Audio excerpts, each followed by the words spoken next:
morningnews.india.com पर आपका स्वागत है। मैं हूं आपका अपना अजीज डॉक्टर उरुक्रम शर्मा। भारतीय जनता पार्टी के अंदर यह तो तय है कि अगला चुनाव जो राजस्थान विधानसभा का होने वाला है, भारतीय जनता पार्टी का केंद्रीय नेतृत्व साफ तौर पर यह कह रहा है कि प्रधानमंत्री नरेंद्र मोदी के काम के आधार पर ही चुनाव लड़ा जाएगा। किसी का भी कोई चेहरा सामने नहीं आएगा। लेकिन वसुंधरा राजे का जो कद है, वसुंधरा राजे की जो जनता में पकड़ है, वसुंधरा राजे जो 36 कौमों की नेता है, वसुंधरा राजे जिसे जनमानस स्वीकार करता है, वसुंधरा राजे ही एक ऐसी नेता है जो कांग्रेस के अशोक गहलोत को सीधे तौर पर टक्कर दे सकती है। राजस्थान का कोई भी ऐसा गांव ढाणी, कोई भी जिला ऐसा नहीं है जहां वसुंधरा राजे को एक नेता के रूप में नहीं माना जाता है। उनके मुकाबले भारतीय जनता पार्टी प्रदेश के अंदर कोई भी नेता ऐसा नहीं है जिसे राजस्थान में सर्वमान्य रूप से स्वीकार किया जाए। हालांकि वसुंधरा राजे को राजनीति भारतीय जनता पार्टी प्रदेश के नेताओं की जो चल रही थी उसके नाते इनको पूरी तरीके से बैक करने की कोशिश की और यह पूरी तरीके से सफल भी हुए इस काम के अंदर। लेकिन वसुंधरा राजे का जो कद है उसको ये रोक नहीं पाए और राजस्थान के अंदर जिस तरीके से अमित शाह, जेपी नड्डा और प्रधानमंत्री स्वयं नरेंद्र मोदी हर चीज के अंदर वसुंधरा राजे को आगे करते हैं, ये साफ संकेत दे रहे हैं कि 2023 का जो चुनाव होगा उसके अंदर वसुंधरा राजे अग्रणी भूमिका में रहेगी। पिछली बार जब भरतपुर के अंदर अमित शाह आए थे तब भी वसुंधरा राजे को मंच पे बुलाया, उनसे खुद हाथ जोड़ के बात करी और मंच से वसुंधरा राजे ने भाषण भी दिया।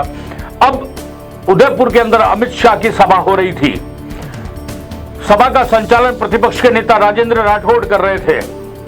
वसुंधरा राजे को अमित शाह ने अपने बिल्कुल बगल वाली कुर्सी पर बैठा रखा था, दूसरी बगल वाली कुर्सी पर प्रदेश के अध्यक्ष सीपी जोशी को बैठा रखा था। राजेंद्र राठौड़ मंच से स्वागत है भाई, स्वागत है, स्वागत है भाई, स्वागत है, 2 बार जैसे स्वागत है भाई, स्वागत है बोला। उसके बाद अमित शाह ने उनकी तरफ देखा, देखने के बाद पड़ोस में सीपी जोशी बैठे थे, उनकी तरफ देखा, इशारा किया, पहले वसुंधरा राजे जी का भाषण करवाइए। ये कहते ही सब हक्के बुक्के रह गए और सबको समझ में आ गया यदि किसी को कोई गलतफहमी हो तो इस इशारे को समझ लेना चाहिए। सीपी जोशी तुरंत उठे और राजेंद्र राठौड़ की तरफ मुंह करके कहा कि पहले मैडम को बुलाइए। अमित शाह का स्वागत है, स्वागत के नारे लगाने के बाद में अमित शाह ने वसुंधरा राजे जी से आग्रह किया और हाथ जोड़कर आग्रह किया कि आप पधारिए, आप पहले भाषण दीजिए।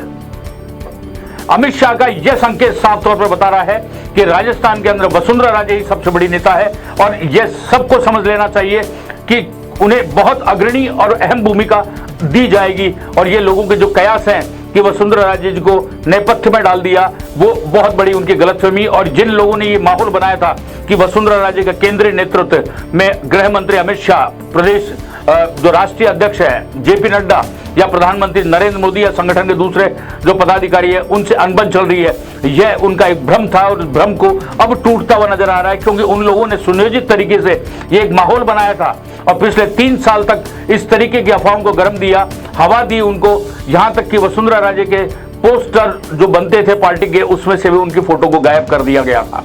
इस स्तर पे जब उतर गए उसका परिणाम यह रहा कि जितने भी उपचुनाव हुए विधानसभा के उनमें सब में भारतीय जनता पार्टी साफ हो गई। यानी किसी भी तरीके से वसुंधरा राजे को रोकना था, लेकिन वसुंधरा राजे वो बहता पानी है जिसको बांध बांध कर रोका नहीं जा सकता, वो चिराग है जिसे बंद 7 कोठरियों में भी कर दिया जाए तो अपना प्रकाश दे सकता है। वसुंधरा राजे के साथ में यही हुआ और अमित शाह ने मंच से उदयपुर के अंदर, मेवाड़ की जो धरती है, कहा जाता है राजस्थान के अंदर मेवाड़ की सीटें जिसने जीत ली, मेवाड़ और वागड़ की सीटें जिसने जीत ली, सरकार उसी की बनेगी, इसलिए फोकस उदयपुर के अंदर ज्यादा है। और उस धरती से वसुंधरा राजे को इस तरीके से आगे लाकर ये एक बहुत साफ संकेत सबके लिए दे दिया है। और 2003 का जब चुनाव था, वसुंधरा राजे ने अपनी परिवर्तन यात्रा की शुरुआत भी 4 भुजानाथ से की और फिर उदयपुर बांसवाड़ा होते हुए पूरी एक यात्रा कंप्लीट किया। राजस्थान में पहली बार पूर्ण बहुमत से भारतीय जनता पार्टी की सरकार बनी। बहुत कम समय बचा है 2023 के विधानसभा चुनाव और 2024 के लोकसभा चुनाव में। 2 बार की मुख्यमंत्री रह चुकी है, दोनों बार वसुंधरा राजे ने सीटों का रिकॉर्ड तोड़ा है। इस बार भी यही स्थिति है और जो विरोध करने वाले नेता हैं वो अपनी कॉन्स्टिट्यूंसी से बाहर नहीं निकल पाते, कॉन्स्टिट्यूंसी के अंदर भी उनका कोई वजूद नहीं है।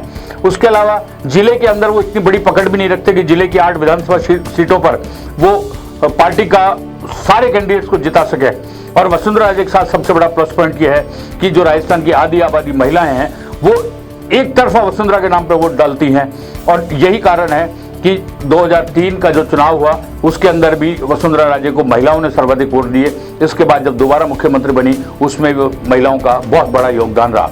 भारतीय जनता पार्टी इस बार कोई गलती नहीं करेगी, क्योंकि कर्नाटक और हिमाचल प्रदेश के अंदर स्थानीय लीडर को अवॉइड करके सिर्फ अमित शाह और नरेंद्र मोदी को आगे रखा गया, जेपी नड्डा को आगे रखा गया। यही परिणाम रहा, यही कारण रहा कि कर्नाटक भारतीय जनता पार्टी के हाथ से सरक गया। यही कारण रहा कि हिमाचल प्रदेश भारतीय जनता पार्टी के हाथ से सरक गया। राजस्थान, मध्य प्रदेश, छत्तीसगढ़ और तेलंगाना में इस बार वो स्थानीय लीडर्स को अवॉइड कर रहे हैं, इग्नोर करने का काम बिल्कुल नहीं करेंगे। और पॉलिसी भी अब इसी तरीके से बनाई गई है। आने वाले दिनों में देखते हैं वैसे, लेकिन ये तय है कि राजस्थान के अंदर भारतीय जनता पार्टी की सरकार बनती है तो वसुंधरा राजे ही चीफ मिनिस्टर होगी।